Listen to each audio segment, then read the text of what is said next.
Hello everyone, welcome back to my channel. तो हमने अपने प्रीवियस वीडियो में ये डिस्कस कर लिया है कि what are the components of a computer system on the basis of structure and on the basis of functions. तो आज हम लोग जो डिस्कस करने वाले हैं वो है क्या, मेमोरी हायरार्की। मेमोरी हायरार्की का मतलब क्या है? मेमोरी हायरार्की का मतलब ये है कि memory hierarchy consist of all storage devices employed in a computer system from slow memory to the faster memory. अब ये क्या है, अब ये किस चीज़ का नाम है? तो ये है कि मतलब ये कंप्यूटर सिस्टम में जितनी भी मेमोरी है उनको क्या स्लोअर मेमोरी से लेके फास्टर मेमोरी के बीच क्या कर दिया गया, मतलब सॉर्ट कर दिया गया कि मतलब उनको एक अरेंज मतलब कर दिया गया कि ये मेमोरी स्लो है, ये मेमोरी फास्ट है, ये मेमोरी उससे फास्ट है, एंड ये मेमोरी सबसे ज़्यादा फास्ट है। तो और फास्टेस्ट मेमोरी पे और उनकी स्टोरेज बेसिस पे और एक्सेस टाइम की वो कित मतलब फास्टेस्ट मेमोरी स्लो मतलब उसको एक्सेस करने में बहुत ज़्यादा टाइम लग रहा है या कम टाइम लग रहा है, इसके बेसिस पे सारी मेमोरी को क्या कर दिया गया, क्लासीफाई कर दिया गया या उनको मतलब लेयर्ड वाइज मतलब डिवाइड कर दिया गया। तो ये है मेमोरी हायरार्की। जो टॉप लेवल पे आता है क्या, रजिस्टर्स, जिसकी क्या होती है स्टोरेज कैपेसिटी बहुत बहुत कम होती है। क्यों? क्योंकि नीचे बॉटम आने के पर क्या हो रही है, स्टोरेज इंक्रीजिंग हो रही है। तो इसका मतलब क्या है कि जो रजिस्टर है इसकी स्टोरेज सबसे कम होगी। फिर कैच है, अब इसकी storage as compare to register थोड़ी ज़्यादा होगी। मेन मेमोरी की एज कम्पेयर टू कैच थोड़ी ज़्यादा होगी, एंड सेकेंडरी मेमोरी की सबसे ज़्यादा क्या होगी, स्टोरेज। और एक्सेस टाइम क्या धीरे धीरे इंक्रीज होने वाली, मतलब रजिस्टर में एक्सेस टाइम कम लगेगा, कैच में थोड़ा ज़्यादा लगेगा, मेन में सब कम लगेगा, और सेकेंडरी मेमोरी में एक्सेस टाइम सबसे ज़्यादा लगेगा। क्लियर? तो memory hierarchy consist of all the storage devices employed in a computer system from slow but high capacity auxiliary memory to faster memory के बीच मतलब क्या कर दिया गया, उनको क्लासीफाई कर दिया गया है। यही हमारी क्या है, मेमोरी हायरार्की। मेमोरी हायरार्की अगर मान लो एग्जाम में आ भी जाए तो हमें सिर्फ ये टेबल बनाना है और से 1 बाय 1 सारे जो ये है लेयर, इन सबको क्या करता है मतलब डिस्क्राइब कर देना है। क्लियर? तो memory hierarchy is layered into 3 basic layers, मतलब क्या, register, catch, main memory, secondary memory. Register नहीं जानते, मेमोरी हम लोग प्राइमरी मेमोरी जानते हैं, सेकेंडरी मेमोरी जानते हैं क्या होते हैं। बाकी हम लोग 1 बाय 1 डिस्कस करते हैं कि पहले रजिस्टर्स क्या होते हैं। रजिस्टर्स, यार रजिस्टर्स का नाम हमने सुना था कभी कभी, पता नहीं किसी क्लास में कि क्लास फिजिक्स में, कि रजिस्टर्स जो होते हैं वो एक इलेक्ट्रिक करंट पता नहीं क्या क्या के लिए होता है, लेकिन वो रजिस्टर यहाँ पे नहीं है। क्या होते हैं registers? Registers are special memory units which are used to handle the information between various units of the computer। Computer में इतने सारे यूनिट्स हैं, इनपुट आउटपुट, सीपीयू में एलयू, सीयू, इन सभी को क्या, इन सभी के बीच क्या मेमोरी, इन सभी को मान लो हम कुछ हैंडल, इनकी इंफॉर्मेशन को हैंडल करना हो तो हमें क्या रजिस्टर्स का यूज किया जाता है। क्योंकि रजिस्टर्स मतलब सबसे कम बाइट, मतलब सबसे छोट, सबसे इसका स्टोरेज बहुत कम होता है। तो सिर्फ ये बिट मतलब 1 बिट या 1 0 को ही सिर्फ ये स्टोर कर पाता है।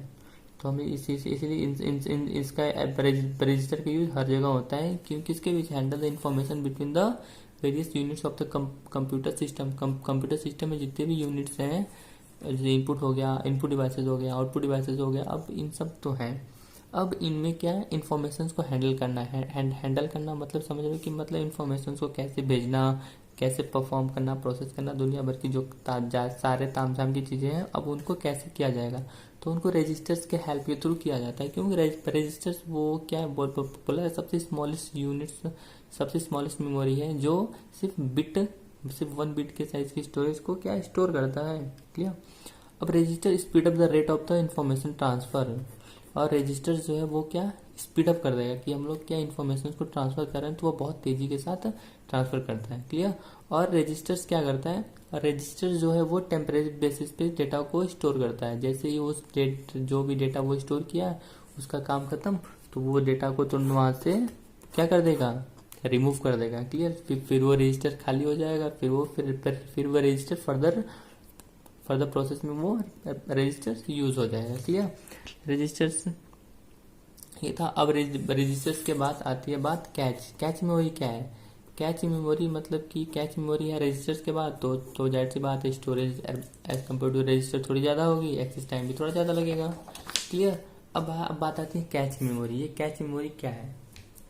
Cache memory used by the CPU for memory which is being एक्सेसर over and over again. Clear. अब ये कैच मेमोरी क्या है? कैच मेमोरी सीपीयू द्वारा यूज किया जाता है कि इसे बार बार क्यों यूज करते हैं? क्यों? क्योंकि सीपीयू का काम क्या है? सीपीयू का काम तो ये है कि पूरे कंप्यूटर सिस्टम के सारे ऑपरेशंस को परफॉर्म करना। अब बात आती है कि अगर मान लो हम सिस्टम चला रहे हैं और सिस्टम मतलब काम ही मान लो हम प्लस ही कर रहे हैं, वो 1 घंटे में करे सम, तो क्या फिर वो करना जरूरी है या उससे पहले तो हम खुद कर लेंगे? तो जब बात आती है कि कंप्यूटर जो है इसका सीपीयू ब्रेन मानते हैं। क्यों? क्योंकि वो सारे ऑपरेशंस को बहुत तेजी के साथ परफॉर्म करता है। अगर मान लो ऐसा हो कि सीपीयू बार बार मतलब स्टोरेज डिवाइसेस से डेटा को बार बार रीड करे, राइट करे, मतलब थोड़ा सा लॉन्ग प्रोसेस हो जाए, क्योंकि उनको डेटा से रीड करने में और राइट करने में थोड़ा सा टाइम ज़्यादा लगेगा रीड करने में। क्लियर। तो उनका एक्सेस टाइम बढ़ जाएगा तो उनकी प्रोसेसिंग टाइम भी बढ़ जाएगी। तो वहां पे आती है बात कैच मेमोरी की। किसकी? Cache memory. अब ये कैच मेमोरी कैसे यूज करता है सीपीयू, देखते हैं। जो कैच मेमोरी है, अगर मान लो सीपीयू को कुछ डेटा चाहिए तो वो क्या करेगा? उस डेटा का एड्रेस वो कहाँ स्टोर कर देगा? कैच मेमोरी में। कैच मेमोरी क्या है कि वो डेटा को स्टोर नहीं करती, वो सिर्फ उस डेटा के उस एड्रेस को स्टोर करती है। क्लियर। तो अगर हम लोग मान लो फिर से प्रोसेस करना हो तो वो डेटा को फिर क्या सीपीयू क्या करेगा? डेटा उसी मेमोरी से रीड करने की जरूरत नहीं पड़ेगी, वो डायरेक्ट कैच मेमोरी से ही तुरंत वो उसके एड्रेस को लेके बाकी ऑपरेशंस को परफॉर्म कर देगी। क्लियर। तो यही है, instead of pulling it every time कि वो बार बार वो मेमोरी से पुल करे from the main memory, it is pull cache for the fast access. क्यों? एक्सेस को फास्ट करने के लिए कि इसलिए कैच मेमोरी का यूज किया जाता है कि अगर मान लो सीपीयू सारे ऑपरेशन को फास्ट परफॉर्म नहीं कर पाएगा तो सीपीयू का मतलब ही क्या है? तो इसीलिए सारे ऑपरेशन को फास्ट करने के लिए वो कैच मेमोरी का यूज करता है कि उसे बार बार मेन मेमोरी से या हार्ड डिस्क से बार बार डेटा को पुल करने की जरूरत ना पड़े। क्लियर। हमने कैच देख लिया। अब बात है मेन मेमोरी। मेन मेमोरी हमने अपने प्रीवियस क्लास में ऑलरेडी डिस्कस कर चुका है कि मेन मेमोरी किसे बोलते हैं। मेन मेमोरी को ही क्या बोलते हैं? रैंडम एक्सेस मेमोरी, रैम, जो हम लोग रैम के जानते हैं। क्यों मेन मेमोरी को हम लोग क्या बोलते हैं? एक प्राइमरी मेमोरी भी बोलते हैं। क्यों? क्योंकि जो हम मान लो हम कंप्यूटर को स्टार्ट करेंगे तो सबसे पहले जिस मेमोरी को वो सिस्टम हमारा एंटर करेगा तो वो कहाँ होती है? वो वही होती है क्या? मेन मेमोरी, जिसे हम लोग बोलते हैं random access memory. Clear. It is constructed from integrated circuit and need to have electricity। जैसे हमने बात किया था कि जो ये मेन मेमोरी है क्या, वो वॉलेटाइल नेचर की है। वॉलेटाइल नेचर मतलब कि वो डेटा को परमानेंटली स्टोर नहीं कर पाती है। जब तक पावर है तभी वो डेटा को स्टोर किया रहेगा, जैसे ही पावर खत्म, इलेक्ट्रिसिटी गई, वो डेटा वहां से लॉस्ट हो जाएगा। क्लियर। इसीलिए यहाँ पे बोला जा रहा है it is constructed from integrated circuit.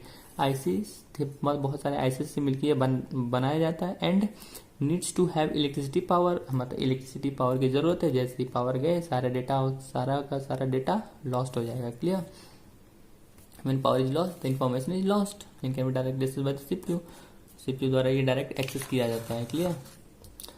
And primary memory देख लिया। आप सेकेंडरी मेमोरी क्या? सेकेंडरी मेमोरी क्या है? कंप्यूटर मेमोरी ये क्या नॉन वॉलेटाइल नेचर की है। पावर हो चाहे ना हो कोई फर्क नहीं पड़ता, सारा का डेटा इसमें परमानेंटली स्टोर किया जाता है। क्लियर। और परमानेंटली स्टोर करने के लिए हम लोग क्या क्या यूज करते हैं?